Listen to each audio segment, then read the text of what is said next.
in 3, 2. Yep.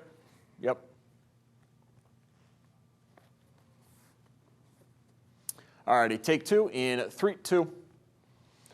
Thank you, Nicole. In years past, this Sunday's been all about the voting and seeing who'd be the #1 seeds in each of the districts. Well, that's no longer the case because of the RPI formula. As we welcome in Rhett Boyd. You see him every Friday night here with Game Day Nation and Game Day Nation Overtime. Rhett, even without that seeding drama, plenty of excitement today. Oh, without question. This is the great part of the year where teams are finishing up the regular season. They're in their league races. And for those teams that aren't in the hunt for a league title at this point, a chance to look forward to postseason play. You had the draw today, and we'll see how it all turned out. As a former coach, you've been in that room before, and you know there's a lot of strategy going on as you try and find the perfect place in the bracket for you. Because just because you're seeded #1, it doesn't mean you're on the #1 line on the bracket. You have your choice of where you go in the bracket. Yeah, a lot of movement. Yeah, you have the flexibility. Nowadays, you have a lack of flexibility across the entire bracket. Before, if you were a seeded team, you were isolated to 4 quadrants that you got to choose from. So a lot more flexibility this time around for these teams. And I think it's for different teams, different factors go into what you're looking for. You got some teams that are saying, what's my easiest path to win a district championship? For some, it's what's my easiest path to get to a district final? And for some, it's what path can I take where I can get a win or a chance at 2 wins? And what's different this year is the sectional games goes to the higher seed, or in fact the lowest number, your 1, your 2, your 3, your 4s. It goes to their home site versus a neutral site. Yeah, so we've got home sites for the first couple of rounds until we get to the district semifinals. So let's take a look at the first bracket racket. Girls Division I, Northwest 1. This is the Lake District. And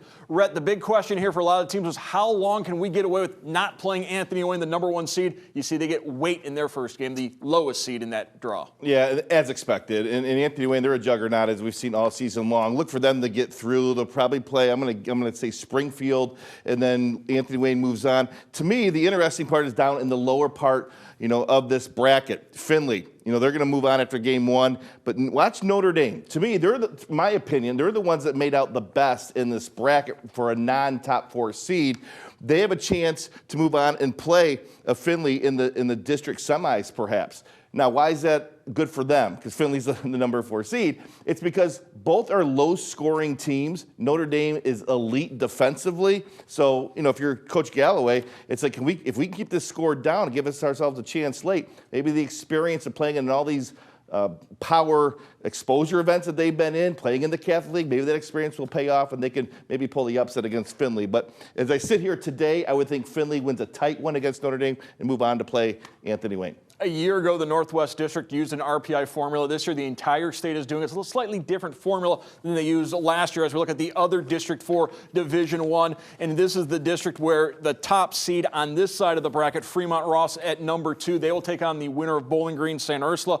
Perrysburg, the 3rd seed, also on this side. So this is where people are trying to avoid Anthony Wayne, get some wins, and see the Generals down the road. You do, because you look down, you got Northview and Whitmer, and those are 2 of the higher seeds, and they went away from Anthony Wayne entirely. They jump in to play potential Perrysburg. Perrysburg, they're hot right now. They're playing extremely good basketball. So, I don't know if that's a good thing or a bad thing for Whitmer or Northview, but for Perrysburg, I think they get through. I think Fremont Ross will probably likely play start. Now, they played just a week and a half ago. It was a competitive ball game. Camaro Sylvester, if she gets hot, she can get 30 plus. If she has one of those kind of nights, who knows? But I think Fremont gets through and takes on Perrysburg, which should be a very entertaining matchup. So in Division I, those first round games will be Wednesday. The next game, what used to be the sectional championships, but as we learned this week, the OHSA does not consider sectional tournaments anymore. They're all just districts. Those games before the district semifinals, those will be on Saturday. So now let's go on to Division II. These will be Thursday games and then on to Saturday games. And we take a look at the Miller City District. Central Catholic in this, or I should say Rogers in this district down at the bottom, they will get Shawnee. So the Rams will be at home. Maumee will be on the road at Wauseon. Yeah, that'd be interesting too, because I think when you look at that bracket, Liberty Benton, really good. I think they're going to get through, and I think they could take on a Bryan team that only has 1 loss this year. Bryan's only loss is to Notre Dame. So they've had an outstanding season. And that was around, I believe it was around Christmas time when that occurred. So they're hot right now as well. I think if Bryan matches up with Liberty Benton, I think Bryan probably comes away with that one. But don't sleep on Rogers, because we saw how they performed against Anthony Wayne. They were right in that ball game throughout the majority of it. Bria Jefferson had 41 that night. She can get hot. Naira Clark on the inside. Don't sleep on the Rams, because they could potentially take on Bryan, and you never know. In years past, we've seen all the Toledo Division II schools in the same district. That is not the case this year. As I mentioned, Central Catholic, they're in the other district for Division II. These are going to be games that will feed into the Old Fort district. Central Catholic will be at home for their first game against Lake. Rossford's in this district. Scott's in this district as well. Yeah, and Central's in their area of the bracket. They're at the 1 seed and the 3 seed in this bracket. Central Catholic was, I believe, the 6 seed coming into this bracket. But when you look at it, I think Central Catholic's going to get through, and I think they're going to play Bellevue. And Bellevue is an outstanding team. We saw them in Game 1 this year in November against Perrysburg, won a big game at Perrysburg, and they played awfully well all season long. So I think you're going to get a Central Catholic-Bellevue matchup in the district final. Division III, quickly, Ottawa Hills, they will open at Fairview. Northwood will open at Evergreen. Certainly tough road for those two TAC schools. In Division IV, Toledo Christian, they are the 4 seed for the Otsego district. They're going to open up at home against Fremont St. Joe. Cardinal Stritch in this district as well. Of course, Toledo Christian a year ago, state runners-up. They are not quite as talented as they were a year ago, but they have Kendall Braden, and I'm a big believer if you got the best player on the floor, you can win many playoff games. Exactly, because that experience is invaluable, and I think they'll end up playing Gibsonburg, that #1 seed. And Gibsonburg's had an outstanding year, 17-1 at this point.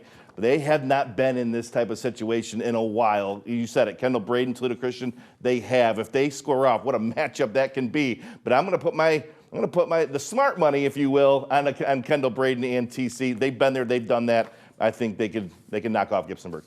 So those are the brackets. Still some regular season games yet to be played, Rhett. So there's still some things to be determined, as we still have a couple of league championships up in the air. And of course, later this week, the Girls City League semifinals and championship game. Yeah, and I think then the following, I think you've got the Catholic League, Notre Dame, Central Catholic, St. Ursula. They're going to be in their tournament, as well. So a lot to be said, not to be played for, coming down the stretch here before we get into that tournament play. But nonetheless, this is where your angst as a player and a coach starts to ramp up when you're kind of getting towards the end of the season, especially for the seniors and coaches. You get into the postseason, it's that one and done format. But it's a lot of fun, at least for us in the audience, to see how it all plays out.